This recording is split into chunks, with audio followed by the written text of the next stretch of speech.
Hi, my name is Steph Gaylor. I'm from Invincible Summer Farms in New York. I don't grow in the city. It's further out on the island. I live 5 minutes from the ocean. I never get in the water, ever, because I moved out there to do that, but it's never happened yet.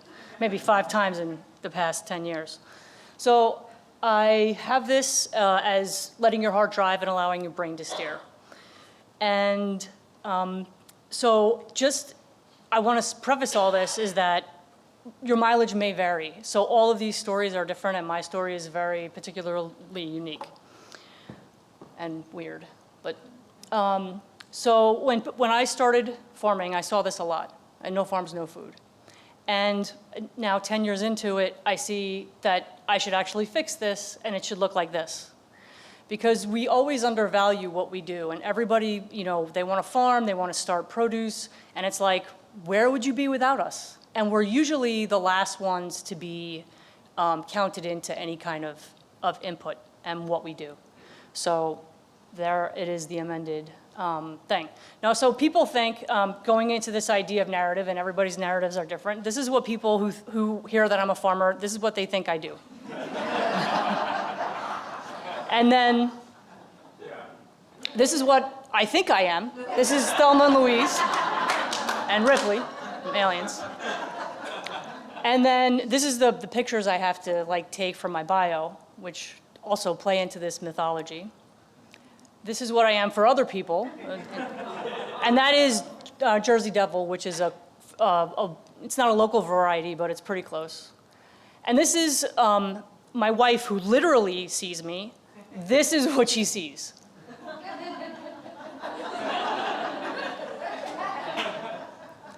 So it's obvious, but not obvious, but my wife is a psychiatrist, thank God. So I've had, over the course of 10 years, my ideas change.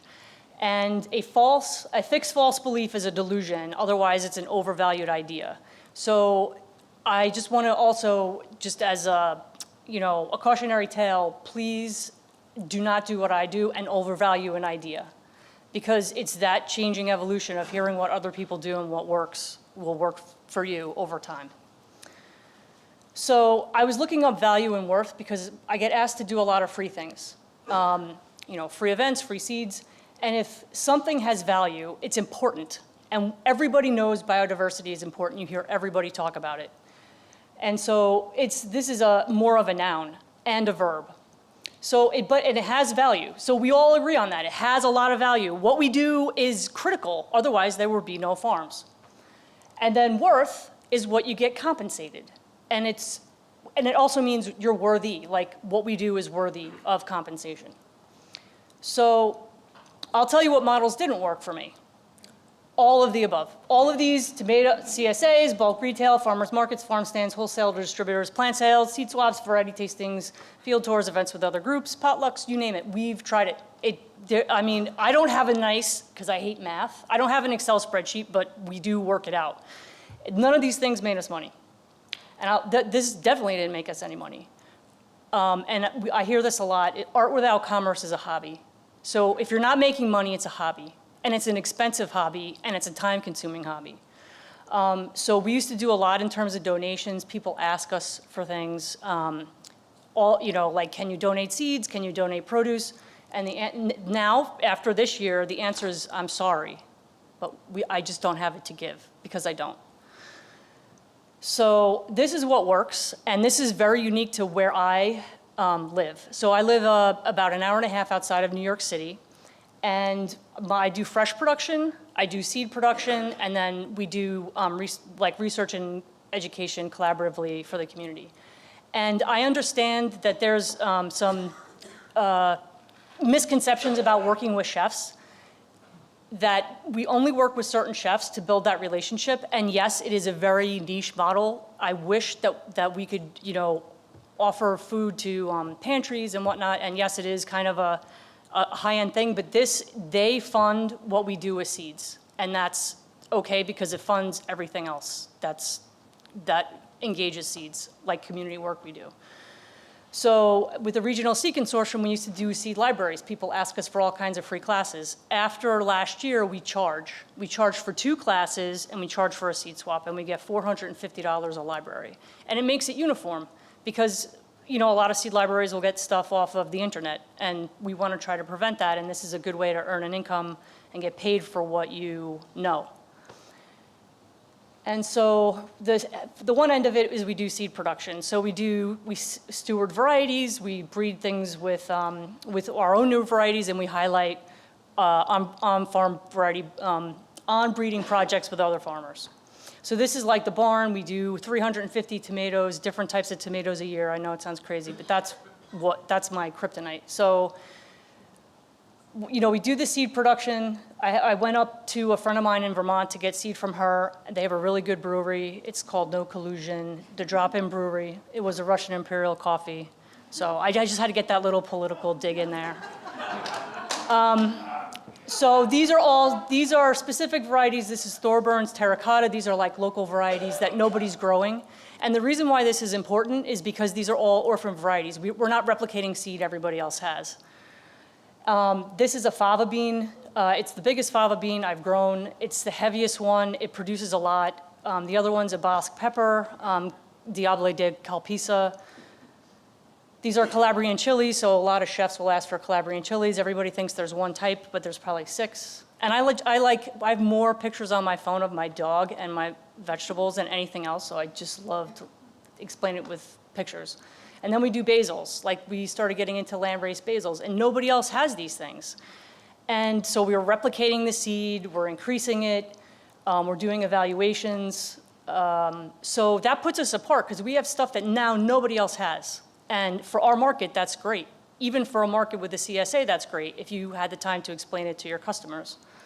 So the fresh production, we take all of our seed production that we did, and we put it back into fresh production as we tested it out. So we introduced new varieties. Tom Wagner has one called Helsing Junction Blues that I got like maybe 6 or 7 years ago. It was probably longer than that, but it is the blackest tomato you could possibly find, and the interior is red. The other one on the right is from Fred Hempel. He's here, they're both here. If you want amazing tomatoes, talk to both of them. We do Calvin Lamborn peas. He passed away 2 years ago. He did Sugar Ann. We have an MTA contract, but these peas, I know this is gonna sound crazy, since it's open pollinated, he only gave it to a few people or a few chefs or farmers who were working with chefs in the city, and they were getting $24 a pound for these. And that's the only thing that's gonna make it worth it for me with my costs to make it worth picking snow peas. Because otherwise, my labor is gonna my labor and all my inputs are gonna, actually it's gonna cost me money to grow it. So we do different varieties that we're breeding, and we bring them into the chefs. So we have this kale that I called Tough Mother, because if it overwinters and whatever lasts over the winter is a tough mother. That we started that in 2014, and that's the 2015 variety trials we did. And then we did this great Mistake Rapini, which actually it was a cross between a rutabaga and a kale. And it was, somebody said, no, they won't cross. Well, they crossed. But the cool thing is that you have a rutabaga bottom and you have a kale top.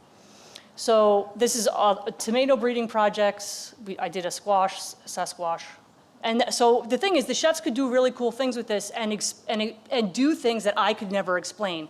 They could put this squash into their ravioli, explain it to customers, and drive a market that I would never be able to drive. They were buying like 300 pounds for one restaurant a week of cheese pumpkins.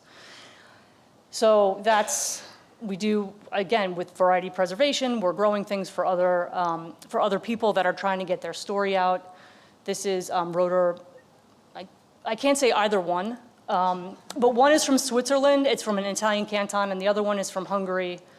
And it just, this Chetas Nealaku, I had to get, my wife's Hungarian, so I had to find out how to actually say it, or I'd get in trouble when I got home. But so it just means little red cherry. And when we market this, I call it Chetas Nealaku because that's the name. So we don't change the names either. And that's what all of those previous pictures amount to, like a dish that's translated into something that you are actually, it's not an abstraction anymore, biodiversity. This is something that has a story. It's something you've never tasted before. The same thing with all of the tomatoes that we have. And one of our biggest customers is Italy, and they're a really amazing partners because they tell the story of the farm, they put their money where their mouth is. Again, this is very unique to where we are, but it's something that has worked for us. This is kohlrabi that we got from Hungary. We replicate it, but we don't sell the seeds. Again, that's my dog. He looks nervous, and he is, because the kohlrabi is so big and amazing, it's going into seed. And so the stuff we do with with the Regional Seed Consortium, we do a lot of projects, but we after last year, we started getting paid for it because it's death by a million paper cuts. I by nature am generous, but it just takes too much time that I have to spend actually trying to make money. So Patchogue-Medford Library is a seed library. They have a grow your own pizza that they use with our seeds. We give the class, and it's kind of a cool way to get kids into gardening. We do things, and it also helps because we have events, like we had something at MoFad, Museum of Food and Drink in Brooklyn, and then we find other seed savers during these swaps, varieties we would have never found or would have found their way into the public. So these are my recommendations, are kind of like assess your demographics and determine what those needs are. They're not the same for everybody. Find out what's not being filled. Find ethical partners and reciprocal relationships. It doesn't necessarily mean that money has to exchange hands, but everybody's got to have some skin in the game in terms of like either sweat equity or money. Money always works. Don't purchase things you don't need. I have 4 tractors and I'm one person. So I got rid of 2. Just things like that, you don't realize you're collecting it. Be realistic in terms of thinking of balance. You know, what you want to do in December is not going to work in August.